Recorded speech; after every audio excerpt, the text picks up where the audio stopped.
Здравейте, аз се казвам Николай Флоров и в този видеоклип ще поговорим за някои неща, които пречат на вашата Facebook страница да има добри резултати. Първото нещо, което пречи на вашата Facebook страница да има добри резултати, е, че прекалявате с авторекламата. За да илюстрирам по-добре това нещо, помислете вие защо влизате във Facebook.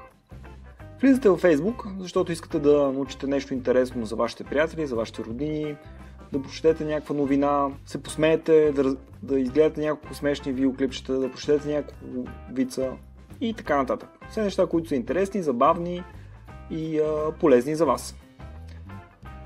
И когато вие с вашата Facebook страница постоянно рекламирате себе си, постоянно казвате на хората, които са харесали вашата Facebook страница да си купят, че имате промоция, че имате еди какво си, еди що си, дай момент собственика на тази Facebook страница отблъсква своята аудитория.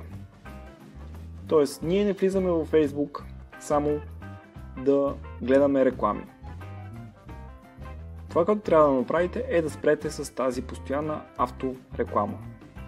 Може да следвате правилото 80-20.